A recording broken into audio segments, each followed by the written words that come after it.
It's me. What's the craziest thing you've ever bought on eBay? Start the bidding at 99 cents. This is eBay. Anything can happen here. People buy and sell everything from cars to Pokemon cards, houses to handmade voodoo dolls. But the craziest thing I've ever bought on eBay was this guy. Back in 2018, I was in between jobs. I used to write horror novels, but things changed after I became a technical writer. There are a lot of sites dedicated to paranormal activity, ghost hunting, and all things macabre. I had an audience to tap into. But I didn't want to be one of those scammers who claims that every doll is possessed by the devil. To me, that cheapens the whole experience. When I sold a doll, I wanted it to feel like it was delivered to the new owner with care. They would send me notes thanking me for delivering such a unique product. They also sent me photos of their dolls and their new homes. After a few months, I found a tech writing job in Chicago. My wife and I are flying to California to visit my in-laws. She has no idea that I'm filming this video right now. She thinks I'm writing a greeting card. If I get canceled, I'll be sleeping in the car, so please don't tell her. Thanks for watching. So I had to retire my haunted doll business. I felt bad that I was abandoning my loyal customers, so I gave them one last gift. Before I deactivated my account, I sold a mystery box filled with cursed Halloween items, including the remains of a voodoo doll that one of my viewers made for me. I didn't charge much for the box, but I included a backstory that made it sound like the contents were worth a lot more than I was asking.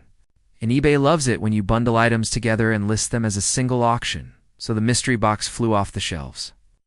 Some people displayed their dolls on shelves, while others preferred to keep them hidden away in a box under their bed.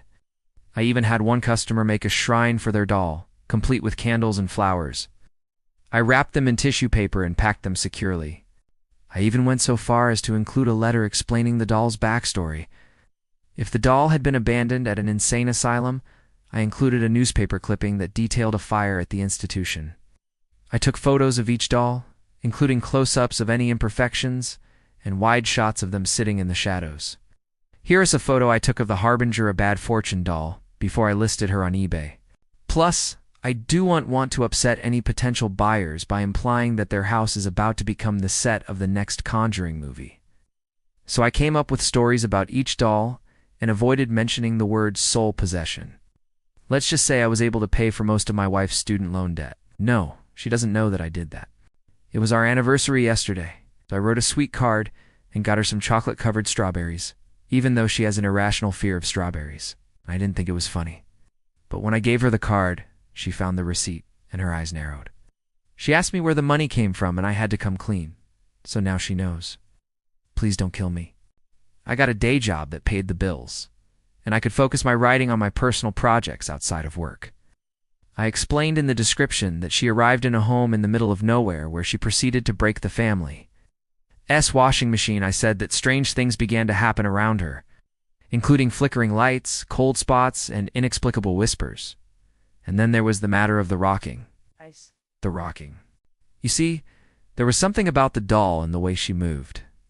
I told stories about the doll's past, ranging from being abandoned at an insane asylum to being a witness to a brutal murder. And if the doll felt like she was coming to life, well, that was just part of the story.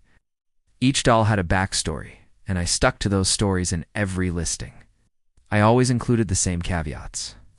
Not everyone will experience hauntings, and results may vary.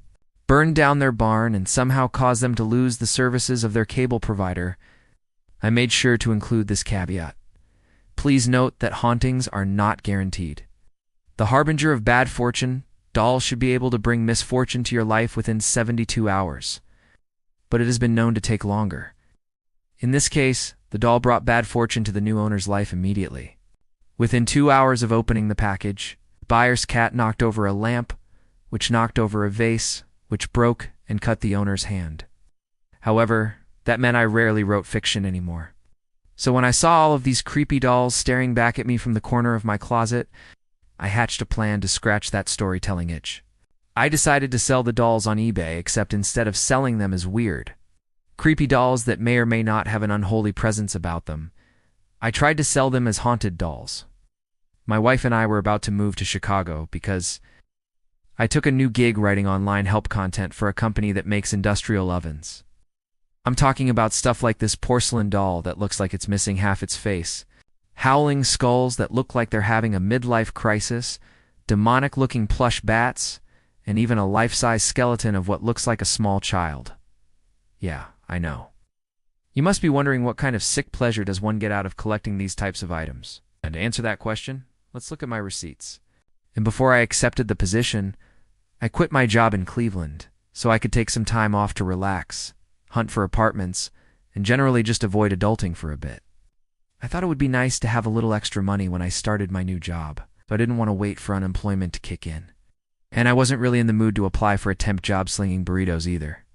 So I turned to the internet and did what any reasonable person who is about to get an influx of cash would do. I went to Goodwill and tried to buy as many cursed children's toys as I could afford. And when I say cursed, I don't mean items that are broken, stained, or infested with roaches. Okay, so here's the thing.